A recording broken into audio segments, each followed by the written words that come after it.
अस्सलाम वालेकुम, this is Zeeshan अकरम और आज आप लोगों के सामने एक मुख्तसर सा टॉपिक है लेकिन बहुत इम्पोर्टेंट और थोड़ा सा टफ भी है इसको समझना। लेकिन आपको मालूम है कि मैं बहुत कोशिश और बहुत एफर्ट के बाद एक प्रेजेंटेशन बनाता हूँ ताकि लोगों को मैं वो काम आसान तरीन दिखाऊं कि जो वो समझते हैं कि बहुत मुश्किल है। तो आज हम लोग एक टॉपिक है फोनेटिक्स का जो कि सब ग्लॉटल प्रेशर है, उसके बारे में हम बताएंगे कि ये क्या बला है।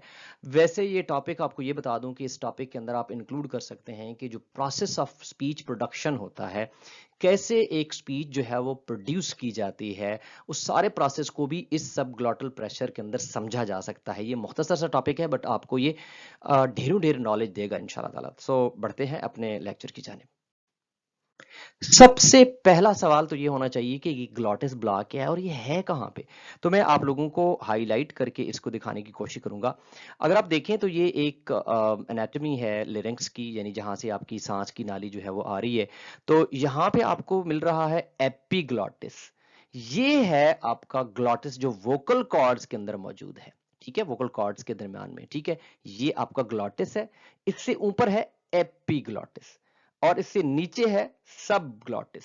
तो इसका मतलब क्या हुआ कि जो ग्लॉटिस से नीचे का वाली जगह है, या दूसरे लफ्जों में वोकल कार्ड से थोड़ी सी नीचे वाली जगह है, उसको हम लोग सब ग्लॉटिस का नाम लेंगे। तो जब भी आप सब ग्लॉटिस का टॉपिक पढ़ रहे हैं तो आपको मालूम भी होना चाहिए कि एक्चुअली है कहाँ पे, क्योंकि आगे भी हम इसको जब डिस्कस करेंगे तो ये इसकी लोकेशन बड़ी अहमियत की जो है ना हामिल है। So you need to understand कि वेयर इज इट लोकेटेड, ये है कहाँ पर। सो ये है वोकल कॉर्ड से नीचे करके, और जो ग्लॉटिस का हिस्सा वोकल कॉर्ड से ऊपर है उसको हम एपिग्लॉटिस का नाम देते हैं। सो होपफुली आपको लोकेशन की समझ आ गई होगी।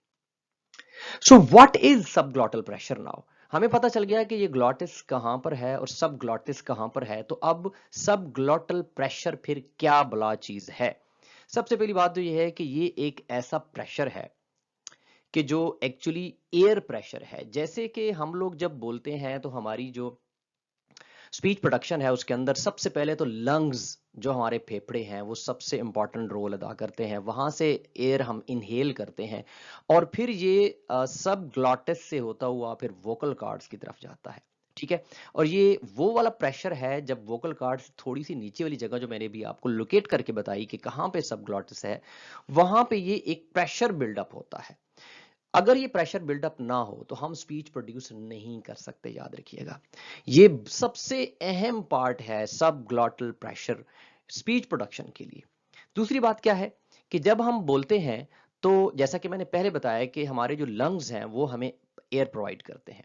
ठीक है, और फिर हम जाके प्रेशर डेवलप करते हैं। ठीक है, और फिर सबसे अहम बात क्या हुई, मैंने आपको लोकेट करके इसलिए बताया था ताकि आप मुझे सुन रहे हों तो आपको याद रहे आपके आपके ये सारे लोकेशन कहाँ पे है।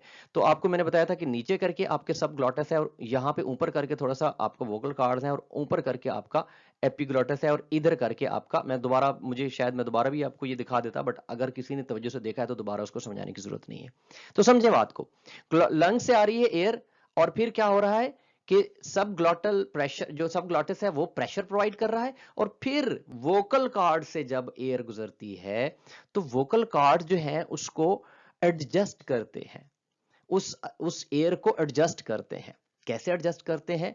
बिल्कुल ऐसे ही कि जैसे हम लोग कोई रेडियो कोई ट्यून चला रहे हों और हम उसके जो वॉल्यूम को ऊपर नीचे करते हों एडजस्ट करने के लिए कि यहाँ पे ये वॉल्यूम इस चीज के लिए यहाँ पे ये वॉल्यूम ठीक है, इसके लिए यहाँ पे वॉल्यूम ठीक है। तो जनाब ये अल्लाह ताला ने हमें खुद ही एक ऐसा वॉल्यूम मिक्सर जो है वो दिया हुआ है वोकल कॉर्ड्स की शक्ल में, याद रहे। तो ये इसलिए लफ्ज इस्तेमाल किया गया है एडजस्ट। एडजस्ट इसलिए कि कुछ साउंड्स के लिए जो वोकल कार्ड्स हैं वो वाइब्रेट होते हैं और कुछ साउंड्स के लिए वो वाइब्रेट नहीं होते, क्योंकि वोकल कार्ड्स की वाइब्रेशन का होना या ना होना अपनी जगह पे एक इंतहाई इंपॉर्टेंट जो है स्पीच प्रोडक्शन का हिस्सा है। और इसी वजह से मैंने एक लेक्चर भी इससे पहले प्रोड्यूस किया हुआ है, आपको मैं यहाँ पे दिखा भी दूंगा, और you can also search it from my play list and other voiced and voiceless sounds का। तो वोकल कार्ड्स एडजस्ट करते हैं और फिर जाके आगे वोकल जो हमारी ओरल कैविटी में उसमें साउंड जाता है और फिर प्रोड्यूस होता है।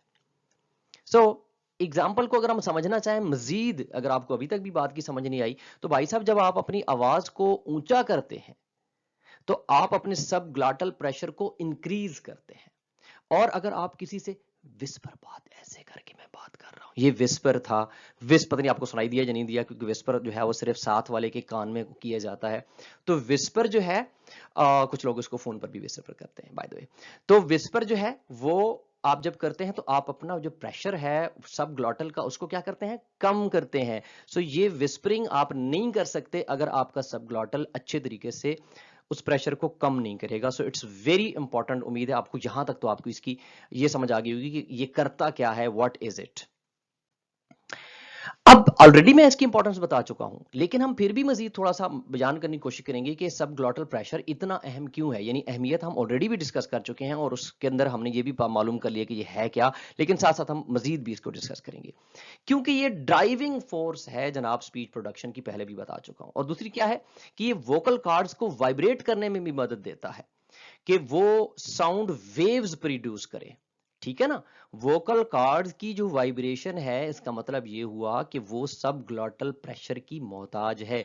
सब ग्लॉटल प्रेशर अगर एक मखसूस अंदाज में उन साउंड वेव्स को उस एयर को मखसूस प्रेशर के तहत अगर वो वोकल कॉर्ड्स की तरफ नहीं भेजेगा तो vocal cords won't be able to vibrate. So vocal cords की वाइब्रेशन में भी सब ग्लॉटल प्रेशर का एक रोल मौजूद है। इसके अलावा क्या है कि ये जो साउंड वेव्स होती हैं, यानी कि जब वोकल कॉर्ड्स को एक मखसूस अंदाज से वो वाइब्रेट या जो भी जिस अंदाज से भी वोकल कॉर्ड एक्ट करते हैं, तो वो फिर जब साउंड वेव्स आगे जाती हैं ओरल कैविटी में, ओरल कैविटी का भी मैं आपको बताऊंगा अभी, उसकी बाकायदा मैं लोकेशन करके बताऊंगा। ओरल कैविटी से मुराद है जो आपके मुंह का एरिया है, जबान है, लिप्स है, इसके दरमियान में जो है, इसके दरमियान का जो एरिया है, इसको हम ओरल कैविटी कहते हैं या फिर नेजल कैविटी।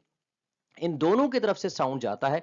तो हमारे जो आर्टिकुलेटर्स होते हैं ना, वो जो साउंड आ रहा है हमारे लंग्स से और फिर जा रहा है सब ग्लॉटल प्रेशर और फिर वोकल कॉर्ड्स और फिर आता है आगे करके हमारी माउथ कैविटी के अंदर, तो उसके अंदर जो जिसको हम ओरल कैविटी भी कहते हैं, तो फिर आर्टिकुलेटर्स होते हैं जैसे कि लिप्स हो गया, टंग हो गया, हमारा जॉ हो गया, ये सब फिर उसको अपने तरीके से उसको शेप देते हैं। कैसे मैं डिफरेंट साउंड्स प्रोड्यूस कर लेता हूं, मैं कैसे साउंड प्रोड्यूस करता हूं, फिर करता हूं, फिर करता हूं, फिर या साउंड, ये मैं कैसे डिफरेंट साउंड्स प्रोड्यूस कर लेता हूं, क्यों? क्योंकि मेरे माउथ के अंदर जो आर्टिकुलेटर्स हैं इनको शेप देते हैं मुख्तलिफ। सो अभी तक जो हमने समझा है वो ये है कि जितने भी हम चीजें बयान कर रहे हैं, लंग्स की अपनी इंपॉर्टेंस है, सब ग्लॉटल की अपनी इंपॉर्टेंस है, और जो आपका वोकल कॉर्ड है उसकी अपनी इंपॉर्टेंस है, और आपकी ओरल कैविटी के अंदर मौजूद जो आर्टिकुलेटर्स हैं उनकी भी अपनी इंपॉर्टेंस है। इसके अलावा क्या है कि अगर हमारे पास सब ग्लॉटल प्रेशर ना हो तो स्पीच पॉसिबल ही नहीं है भाई साहब। इसके अलावा जो वेरिएशंस होती हैं सब ग्लॉटल प्रेशर के अंदर, ये बड़ी अहम बात है। यानी कि सब ग्लॉटल प्रेशर भी एक मखसूस वेरिएशन के साथ ऊपर जा रहा है। ऐसे नहीं है कि हवा आ रही है और ऊपर जा रही है, ऐसे बिल्कुल भी नहीं है।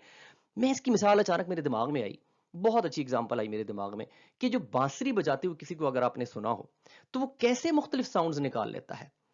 नंबर वन प्रोसेस तो उसके अपने ग्लॉटल और उस एपिक जो जो है वोकल कॉर्ड और उसकी माउथ कैविटी में चल रहा है बांसुरी बजाने वाले का। लेकिन भाई साहब जो बांसुरी बजा रहा है उस बांसुरी के अंदर भी कुछ ऐसे मौजूद होते हैं, वो खाली खाने मौजूद होते हैं ना, उनके ऊपर उंगलियों के तहत डिफरेंट तरीकों से उसके ऊपर जो है ना एयर को रिलीज कर रहा होता है। तो ये होती हैं वो वेरिएशन जिसकी वजह से वो बांसुरी जो है एक लकड़ी का एक छोटा सा टुकड़ा है और वो बांसुरी जो फ्लूट जो है उसके अंदर खूबसूरत तरीन आवाजें निकल रही हैं, और वो है एक्चुअली वेरिएशन जिसकी वजह से हमें बांसुरी की फ्लूट की कोई आवाजें बहुत अच्छी लगती हैं, कुछ में गम लगता है, कुछ में हमें खुशी महसूस होती है। सो ये जो हमारा सब ग्लॉटल है, ये जो हमें खुदा ने दिया है, अल्लाह ने दिया है हमें, ये ऑलरेडी वो उस वेरिएशन को खुद से कंट्रोल करता है कि ये साउंड मैंने इस प्रेशर के साथ देना है, ये साउंड मैंने फलां प्रेशर के साथ देना है। So it's very important and it's very interesting as well. तो एक सवाल पैदा होता है कि अगर हमने पढ़ा कि जो एपिक जो सब ग्लॉटल होता है प्रेशर, वो वोकल कॉर्ड्स को वाइब्रेट करने में मदद देता है, तो एक दिमाग में मेरे सवाल आया अचानक, और इसी वजह से मैंने खुद से ये सवाल डाला कि अगर वो वोकल कॉर्ड्स को वाइब्रेट करने में मदद देता है, तो इसका मतलब ये हुआ कि जो हमारे वॉइसलेस साउंड्स हैं उनमें तो वोकल कॉर्ड्स वाइब्रेट करते ही नहीं, तो फिर कैसे, इसका मतलब क्या सब ग्लॉटल की प्रेशर की जरूरत वहां पे नहीं है? एक सवाल मेरे ज़हन में आया और इस सवाल को मैंने यहाँ पे डाल दिया। हो सकता है ये आपके सवाल में भी, आपके ज़हन में भी ये सवाल आया हो। तो उसका जवाब ये है, जी जनाब, बावजूद इसके कि वॉइसलेस साउंड्स में जो वाइब्रेशन है वोकल कॉर्ड्स की इन्वॉल्वमेंट नहीं होती, वाइब्रेशन नहीं होती, इवन देन भी जो आपके वॉइसलेस साउंड्स के लिए ग्लोटल प्रेशर का साउंड का होना बहुत जरूरी है।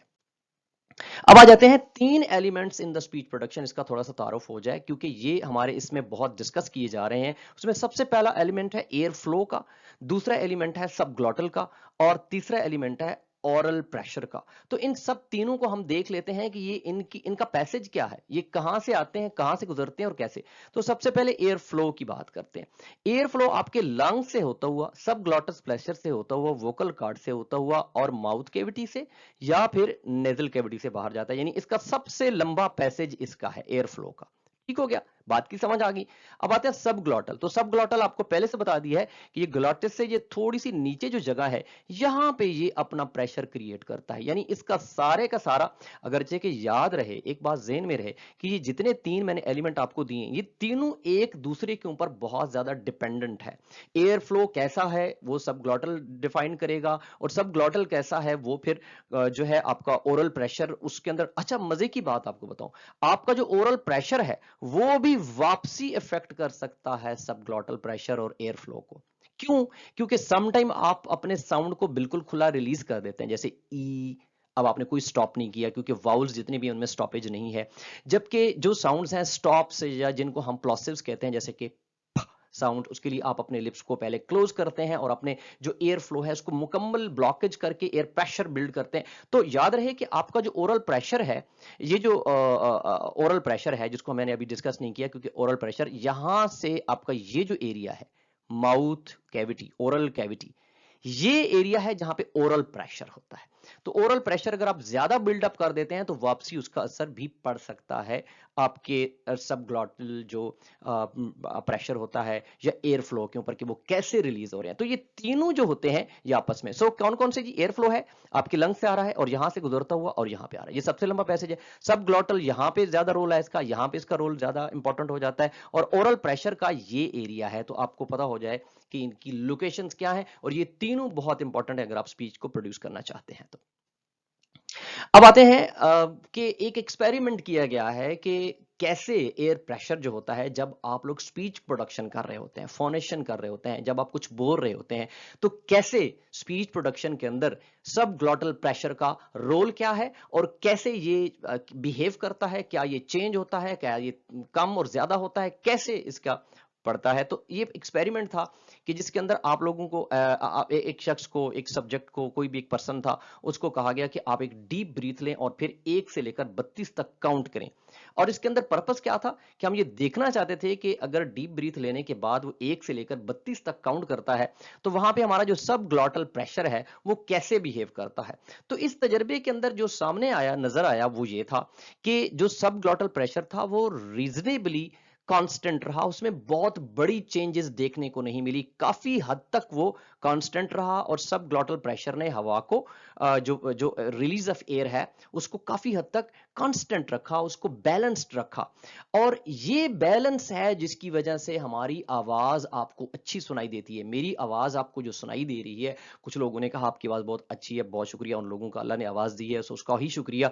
तो अगर आपको मेरी आवाज क्लियर सुनाई देती है, अच्छी सुनाई देती है, बैलेंस सुनाई देती है, तो याद रहे कि इसके पीछे सब ग्लॉटल प्रेशर जो कि अल्लाह की इनायत हमें दी हुई है, उस सब ग्लॉटल प्रेशर के बैलेंस, उसके रिलेटिवली कांस्टेंट होने की वजह है कि जो आपको अच्छे तरीके से सुनाई देती है। So this was the experiment and this was video about सब ग्लॉटल प्रेशर। बेसिकली ये मुझे एक खास कहा गया कि प्लीज आप इसके ऊपर वीडियो बनाए, सो मैंने बना दी। अगर आपको अच्छी लगी तो प्लीज उसको लाइक भी कीजिएगा और कमेंट जरूर कीजिएगा। Thank you very much. Allah Hafiz.